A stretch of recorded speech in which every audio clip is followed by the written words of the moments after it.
7 minutes. That's all it took for Tiffany Henyard to be out as the Democratic nominee for Thornton Township Supervisor, and she left here visibly upset. New drama tonight involving a controversial politician in the south suburbs. Tiffany Henyard was the only Thornton Township leader to show up for a scheduled meeting. The drama surrounding Mayor Tiffany Henyard of Dolton, Illinois, continues to escalate, reaching new heights with each development. From allegations of misusing public funds and voter suppression to heated public meetings and eviction controversies, Henyard has consistently remained in the spotlight. Whether she's viewed as a determined leader battling adversity or a polarizing figure whose ambitions have spiraled out of control, one thing is certain: she's not backing down, and neither are her critics. It's a good day, huh? All right. I guess anything else? I get food all the time. Y'all, stop. Let's start with the latest bombshell: Mayor Tiffany Henyard's open defiance of a judge's orders and her bold declaration that she doesn't care about the legal or procedural challenges she's facing.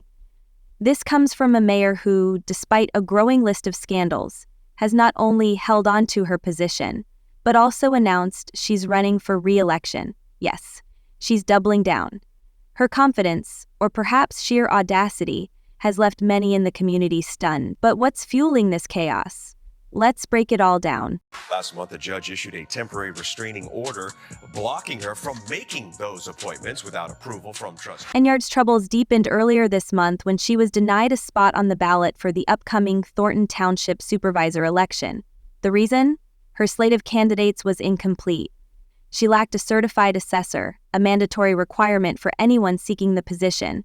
Unsurprisingly, Henyard didn't take the news quietly. During the caucus, she accused her political rivals, including Illinois State Senator Napoleon Harris, of rigging the process against her. In a heated outburst, Henyard called the proceedings illegal and vowed to sue everyone involved. "You didn't run none of this the right way," she shouted, directing her ire at Harris, who also serves as the Democratic Party committeeman for Thornton Township. Napoleon Harris has firmly rejected Henyard's accusations, insisting the caucus process was conducted legally. He explained that while caucuses may seem unfamiliar to some Thornton Township residents due to their rare use, they are a long-standing tradition in other townships across the state. Critics, however, argue that Harris deliberately chose the caucus system over a primary election to block Henyard's re-election bid. Henyard sees the situation differently. She believes that if her opponents truly thought they could defeat her, they would have opted for a primary instead. She has questioned the fairness of the process, calling it exclusionary and accusing it of being designed to keep her off the ballot. It's one thing to win, but let's do it properly and let the people really have a voice. The people's voice was taken today. The caucus, held at the Homewood Flossmoor Park District Auditorium, was marred by chaos and frustration. With only 600 seats available, many of Henyard's supporters, some of whom arrived late on township buses, were left outside in freezing weather. Henyard has called this a deliberate attempt to suppress her voters, claiming that attendees were let into the venue at an intentionally slow pace. Leaving a long line of people stretching around the block, following her loss, Henyard expressed her outrage at a rally, highlighting the difficult conditions her supporters faced. Her boyfriend, K.L. Woods, also weighed in, buoyed out how the events were reported. He accused a local reporter of misrepresenting the situation and challenged her to report the truth. Court. The judge today declining to hold her in contempt, but did warn her that if she did not follow the ruling, he would. Harris and his team have been quick to push back against Henyard's claims. His attorney Burton Odelson defended the process, stating it was conducted fairly and in accordance with the rules. "This is the process that's been in place long before me," Odelson said. "I'm just exercising my role as committeeman to hold a caucus." He also emphasized that the rules for the caucus were made available in advance. Though Henyard isn't backing down, she has already signaled her intent to run as a write-in candidate, and her supporters remain optimistic about her chances. "I think enough people know her name to write it in, and I believe we could still win it," said Keith Price, one of Henyard's allies. However, With her name off the Democratic ballot for the first time in decades, it's clear she faces an uphill battle. A Dalton home that she leased to Mayor Tiffany Henyard has filed eviction papers. She says Henyard has not paid her rent, and now she wants... Meanwhile, Henyard's legal troubles extend beyond the Thornton Township caucus. She is also embroiled in a contentious eviction dispute with her landlord, who claims Henyard and her boyfriend, K.L. Woods, have not paid rent for months. According to the landlord, Henyard owes thousands of dollars in unpaid rent and has even changed the locks on the property to prevent her from accessing it. Once a friend of Henyard, the landlord has now filed eviction papers, though efforts to serve them have so far been unsuccessful. As mayor, you'd think they would uphold positive citizen standards, the landlord remarked. But instead, they just feel like they can do whatever they want, Dr. Gouton says in a commentary in the Labor Union Review. This eviction drama is just one of many scandals plaguing Henyard's tenure. Earlier this year, the FBI launched an investigation into her administration, focusing on allegations of extravagant spending and misuse of public funds. Reports revealed that Henyard had spent tens of thousands of taxpayer dollars on questionable expenses, including luxury travel, lavish dinners, and a concert that cost over $85,000. One particularly shocking revelation was that Henyard reportedly spent over $43,000 on Amazon purchases in a single day. With mounting controversies and legal battles, Henyard's leadership continues to face intense scrutiny. What do you do tonight if you don't get the Democratic Party's nomination? What do you mean? I will be victorious tonight. You will see.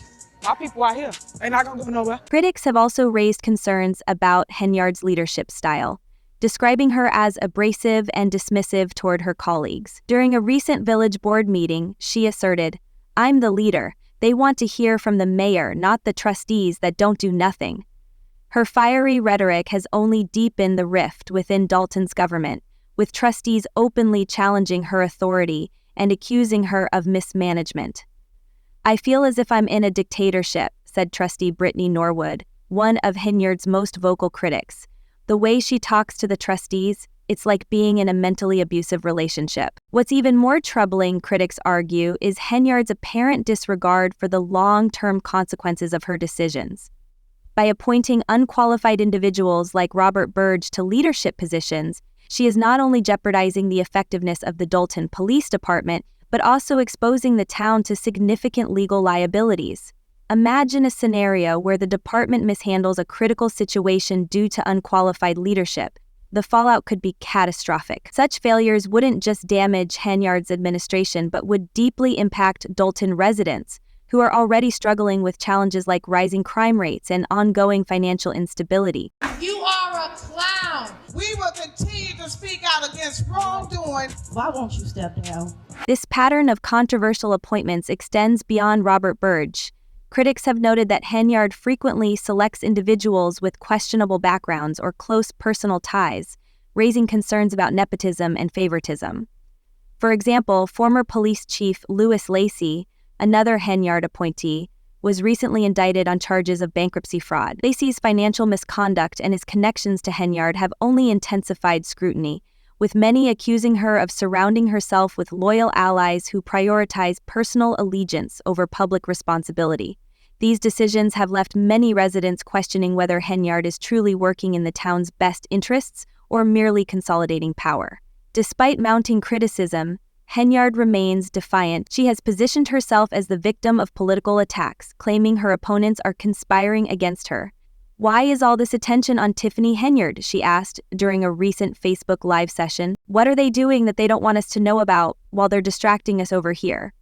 Henyard has even hinted at launching a podcast to share her side of the story, though no further details have been announced. Reactions to the ongoing drama remain mixed, reflecting the deep divisions in the community. "Thought she was going to prison for stealing millions," one commenter wrote, referencing the investigations into her financial dealings. Another frustrated resident criticized Henyard's leadership, saying, "Tiff has mental problems and needs to check. She is very unstable. Lord, please get her out of that seat and stop giving her control." These comments highlight just how polarizing Henyard's tenure has become, leaving the Dalton community split between supporters who see her as unfairly targeted and critics who believe her leadership is causing lasting harm. All this point the finger to Tiffany or allow me, I'm over it. Now it's time for me. Let's not overlook the appointment of Ronald Burge as Dalton's interim police chief, a decision that has only deepened the chaos. Burge, whose law enforcement certification is inactive, was appointed by Henyard despite clear warnings from the Illinois Law Enforcement Training and Standards Board. The board explicitly stated that Burge cannot serve in any law enforcement capacity until he completes requalification. Yet Henyard has stood firmly by her decision. Trustees have responded by filing legal challenges to block Burge's appointment, calling it unlawful and a blatant disregard for proper governance. Henyard, however, has dismissed the backlash as a politically motivated effort to undermine her leadership. During a recent meeting, she described the criticism as an attempt to tarnish her reputation. Critics argue that appointing an unqualified police chief highlights Henyard's broader pattern of prioritizing loyalty over competence. One trustee questioned the decision, pointing out concerns about Burge's inability to carry a firearm and doubting his ability to lead an entire department effectively. This sentiment is widely echoed throughout Dalton as the town grapples with yet another leadership crisis. With mounting legal battles, an ongoing FBI investigation, and increasing public frustration, Henyard's future as both mayor and Thornton Township supervisor appears increasingly uncertain. Despite these challenges, Henyard remains resolute. At a recent rally, she expressed unwavering confidence in her support base, insisting that her widespread popularity in Thornton Township fuels her determination to persevere. A Cook County court has reversed some of Dalton Mayor Tiffany Henyard's decisions. At last night's village board meeting, Henyard announced a 30-day temporary appointment. So is Tiffany Henyard a misunderstood leader taking on a corrupt system, or a politician whose ambition has led her astray? With every new twist in this ongoing saga, Dalton residents and the rest of us are left wondering, what's next? Will Henyard's resilience see her through, or will the mounting weight of her controversies finally bring her down? Let us know your thoughts in the comments below, and stay tuned for more updates on this ever-evolving story.